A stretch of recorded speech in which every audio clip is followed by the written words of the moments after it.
like to welcome Marice Funchess, who's a firefighter, and is in the same district where the Dexter fire took place. Good afternoon. My name is Marice Funchess. I am a 15-year vet of the Detroit Fire Department, and what I've seen over the last only 15 years of my career has been many house fires with illegal hookups and illegal gas hookups, illegal light hookups. I've seen many children, and many people have been killed in the process of trying to do what they can for their family, trying to keep them warm, have lights and gas for them. It's really heart-wrenching when you see somebody who has been burnt up in a fire or killed or have all their possessions taken from them because they were just trying to do what they can to make it and turn their lights and gas on from this big monopoly of DTE energy. I really don't know what else to say, but any questions that you have, go ahead and I can answer them from the perspective of being a firefighter.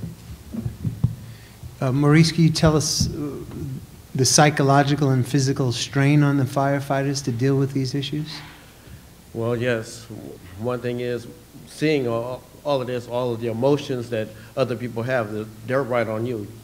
As a firefighter, your first aspect is to save lives and property. We took an oath saying that we were going to protect lives and property, and that's our job, and that's what we want to do.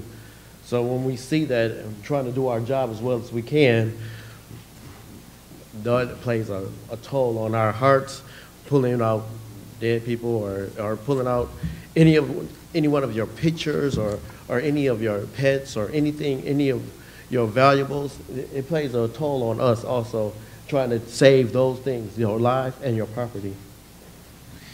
Could you relate the story of Jackie Rage? Well, Jackie Rage was one of my brothers as a firefighter. I knew him pretty well. He did some of my tattoo. But this guy, on his first fire, that was at that Mac fire that you've seen on that 1993. In 1993, he was one of the guys that went in there to save those children because of the water was turned off on that. And when he went in, that had to play a toll on him. It changed him. The fire, having all those kids around him, it was 4 children that were around him at that fire, and they died because there were the bars on the windows. They wasn't able to get out. He was, because he was still on air, and when they rescued him and the rest of them, when they got the kids out, that played an emotional toll on him. He ended up committing suicide. He jumped off the Belleville Bridge. Can you describe how you've seen the conditions change in Detroit over the past 15 years? It has deteriorated in the last 15 years. Those we may get 1 or 2 back in about 10 years. 1 or 2 people have illegal hookups. Now it's every other time we have a fire that has been an occupied dwelling, has been an illegal hookup, and it plays a toll on the firefighter because when we're going in, if the electricity is on, water and electricity don't mix. We get electrocuted and we're fighting through debris and we can't see any of those conditions that are there because of the acrid smoke that banks down from the fire. So we try to do the best as we can to eliminate that by at first we turn off the electricity, but if we can't by a legal hookup, we're gonna get shot. Maurice, I have a couple of questions. Can you speak about the number of fire department employees now as to what the previous levels were? Well, and also, secondly, how many new fire departments buildings have actually been created in the last couple of years that you know of? We were at 1,500 when I came on the job. We're at 800 now. The buildings have closed. There were 62 fire departments. 62 when I came on the job. There are 43 now. Open fire stations. Now there are only 43 open fire stations.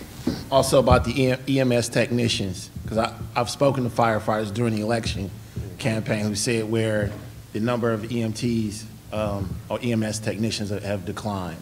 Well, when we decline, they decline also. They have closed several companies. I don't know the right number, but they've closed. The busiest company today, Medic 10, is the busiest company, and they closed them today because of manpower issues. How many firefighters have died in fires that you know? Well, there's been several injuries, but it has been 3 people have died in the last 7 years. One of my friends, Walt Harris, was one of those. Mm-hmm. Have budget cuts and layoffs affected the fire protection ability? We're going to do the best we can. We're going to do all we can. Your protection is still going to be the same from the Detroit Fire Department, but it's going to wear a toll on us and our bodies. That's what we risk. We risk our lives for your protection. In other words, you're saying is that with less people, you're doing more work. Yes, sir. I think the sergeant at your engine company said that firefighters are now, 1 firefighter is doing the job of 4. Yes, they are. Oh, that was my brother. The sergeant was your brother, yes.